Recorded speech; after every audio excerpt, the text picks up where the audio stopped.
प्रदेश सरकार जनता की सेवक है और प्रधानमंत्री और मुख्यमंत्री इस दंभ को हमेशा भरते आए हैं कि हम जनता की सेवा के लिए कुछ भी कर गुजरेंगे। मूलभूत सुविधाएं, रोटी, कपड़ा और मकान के लिए सरकार लगातार प्रयासरत है। साथ ही साथ लोगों के आवास को लेकर मुख्यमंत्री बहुत चिंतित नजर आते हैं और उन्हें इस बार और कई बार हर मंचों से यह देखा गया है कि वह आवास को लेकर कई बार चिंतित नजर आए हैं। प्रधानमंत्री द्वारा भी इस तरह की बातें की गई हैं कि लोगों को आवास मिल सके। उनका सपना भी बताया जाता है कि हर किसी का घर हो अपना, यह है उनका सपना। लेकिन यह सब बातें सिर्फ कहने में और मंच पर ही अच्छी लगती है, क्योंकि इसके उदाहरण के लिए जहां का मामला आज हम बताने जा रहे हैं वहां पर ऐसी स्थिति मौजूद है कि अगर आप सुनेंगे तो आपको भी महसूस होगा कि क्या हम इस देश में रहते हैं जहां आज भी ऐसी स्थितियां मौजूद है। हम बात कर रहे हैं धार जिले के लेबड़ ग्राम में संपूर्ण बाग कॉलोनी की, जहां पर कॉलोनीनाइजरों द्वारा फर्जीवाड़ा किया गया, जिसमें कई कॉलोनीनाइजर मौजूद थे, जिसमें मनोज राठौर, यश द्विवेदी करके कई लोग मौजूद पाए गए।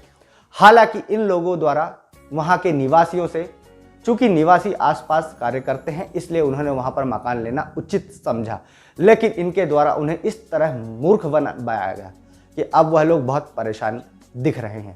हालांकि अगर हम बात करें तो सुविधाओं की, मूलभूत सुविधाओं के लिए आदेशित किया गया है कि कोई भी कॉलोनी जब तक वैध नहीं मानी जाएगी तब तक कि वहां पर सारी चीजें व्यवस्थित ना होगी। अगर ऐसा नहीं किया जाता है तो कॉलोनीनाइजरों को भी सजा दी जाएगी। लेकिन अभी तक कॉलोनी काटने वाले लोग बाहर हैं और प्रशासन द्वारा कोई भी कार्यवाही नहीं की गई।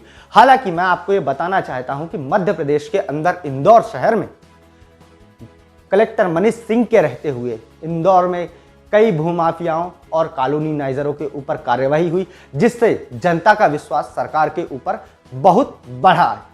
लेकिन अब सोचना यह है कि धार के कलेक्टर, क्या यह करने में असंभव? क्या धार कलेक्टर के लिए कर पाना असंभव है? क्या वह अपने प्रशासन के पदों पर बैठे हुए अपने अधिकारियों को समझा नहीं पा रहे कि कार्यवाही किस तरह से की जाती है? जहां पर मैं बात करता हूं 250 परिवारों की, 2000 लोगों की। सरकार के लिए हालांकि अच्छा वोट बैंक है, लेकिन सरकार को शायद इससे कोई फर्क नहीं पड़ रहा है, क्योंकि कॉलोनीनाइजरों द्वारा इनको पैसा खिलाया गया है, ऐसा लोगों का कहना है। अब जब प्रशासनिक अधिकारियों से लेकर सभी लोग पैसा खा चुके हैं तो उनके दुख दर्द को समझने वाला कोई नहीं है। संपूर्ण बाग कॉलोनी में ना तो पानी की सुविधा है, ना ही सड़क की सुविधा है।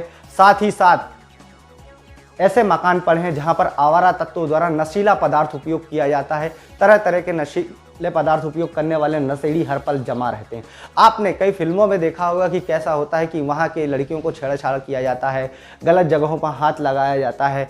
लेकिन यह घटना संपूर्ण बाग कॉलोनी में आपको देखने को मिल जाएगी कि दबंगों द्वारा किस तरह वहां के रहवासियों, उनके बच्चों और बच्चियों को परेशान किया जाता है। हालांकि इससे सरकार को यह सोचने पर भी मजबूर होना चाहिए और इतनी शर्मिंदगी महसूस होनी चाहिए कि क्या इस तरह की घटनाएं मौजूद होने के बावजूद भी हम लोग कुछ नहीं कर पा रहे हैं। क्या कॉलोनीनाइजरों के ऊपर एक्शन लेने में सरकार डरती है, जबकि सरकार के सख्त आदेश हैं कि जब तक मूलभूत सुविधाएं नहीं प्रदान की जाएगी तब तक किसी को छोड़ा नहीं जाएगा। हालांकि ऐसे वक्त में और इस समस्याओं को देखते हुए तो यही लगता है कि सरकार को 2000 लोगों की कोई चिंता नहीं है। शायद वो जीवित रहें या मर जाएं, डर में जीने को मजबूर हैं, भय से जीने को मजबूर हैं। सुविधाओं का अभाव है, उनके बच्चे मर सकते हैं, छेड़छाड़ियों का शिकार हो रही हैं वहाँ की लड़कियाँ, लेकिन फिर भी शासन शर्मिंदगी से अपनी आंखें मूंदे बैठा हुआ है। धार कलेक्टर को यह सोचने पर मजबूर होना चाहिए कि क्या मेरे रहते हुए यह सब संभव है? अगर ऐसा संभव है तो उन्हें अपने पद से इस्तीफा दे देना चाहिए और मुख्यमंत्री को इस बारे में सूचित करना चाहिए ताकि वह भी अपना इस्तीफा दे सके, क्योंकि जनता की सेवा करने की बातें जो मंच से की जाती है वो सामने नहीं आ पा रही। आप आगे जनता की बातें सुन सकते हैं, वहां के संपूर्ण बाग कॉलोनी के लोगों का क्या कहना है यह भी सुन सकते हैं। परिवर्तन न्यूज के लिए मैं रजनीश त्रिपाठी। कॉलोनी में लाइट नहीं है, कॉलोनी में कचरे पड़े हुए हैं। यहाँ पर जो लाइट नहीं रहने की वजह से हमारे बच्चे इधर उधर घूमते हैं, असुरक्षित दृष्टिकोण से रहते हैं वहाँ पे। तो इस मामले में कॉलोनाइजर का क्या कहना? कॉलोनाइजर को हम लोग बोलते हैं, कॉलोनाइजर से हम लोग बात करते हैं तो कॉलोनाइजर ये आश्वासन देता है कि हम ठीक कर देंगे, मगर उसके बाद यहाँ पर कोई आता नहीं है। पहली बात तो उनका फ़ोन चालू मिलता ही नहीं है। वहाँ पे कोई आता नहीं है। जितने कॉलोनाइजर है उनको हम कांटेक्ट करने की कोशिश करते हैं तो जितने भी नंबर है सब स्विच ऑफ बताते हैं। तो हम कैसे संपर्क करें लोगों से, कैसे बात करें हम? तो कॉलोनाइजर कौन है? कानून के यश द्विवेदी है, परशुराम पटेल, मनोज राठौर है ना, और एक के रावत। और क्या हाँ। परेशानी आप लोगों की? जो पीछे पानी की परेशानी है। जिसमें हम लोग को मकान दिया गया उसमें आश्वासन दिया गया कि लाइट, पानी, बिजली सारी चीज़ों से कॉलोनी हम सुव्यवस्थित करके देंगे, मगर आज तक कॉलोनी की जो हालत है वो आप लोग खुद देख रहे हैं। गार्डन में खड़े हैं कि गार्डन में चारों तरफ सेफ्टी टैंक के वाल खुले हुए हैं। आपने इसके लिए क्या क्या प्रयास करे? कॉलोनाइजर से बात करी या कॉलोनाइजर से बात किए, आश्वासन पर आश्वासन मिलते गए लेकिन समाधान कुछ नहीं मिला। अगर आप लोगों की परेशानी ऐसी रही तो आगे आप क्या कदम उठाएंगे? अब आगे हमने तो कलेक्टर महोदय के पास गए थे, कलेक्टर महोदय जी से निवेदन किए हैं, एसपी साहब से निवेदन किए हैं, एसडीएम साहब से निवेदन किए हैं। कार्रवाई के लिए आश्वासन मिला है, आगे क्या होता है अब हम देखते हैं। नहीं जब समाधान होगा हम मुख्यमंत्री जी के पास जाएंगे।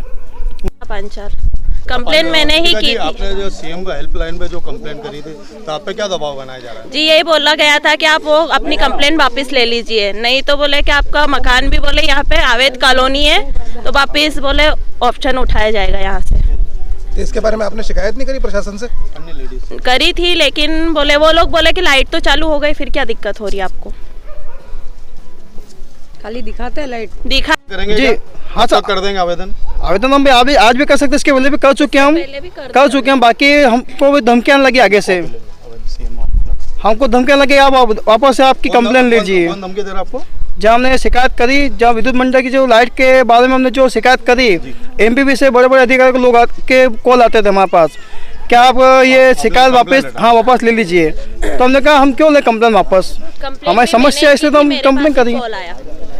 मेरा नाम गीता सुखवाल आपको ने जब ये प्लाट और इस कॉलोनी में मेरा दूसरा मकान है। मेरे को जब मकान दिया जब मेरे बच्चे पढ़ाई कर रहे थे, अभी मेरे बच्चे की बोर्ड एग्जाम है, यहाँ ना तो लाइट है ना पानी है। किसी के यहाँ लेने जाओ तो लाइट हो तो कोई पानी दे कैसे? खाली टंकी का फोटो दिखा दिया।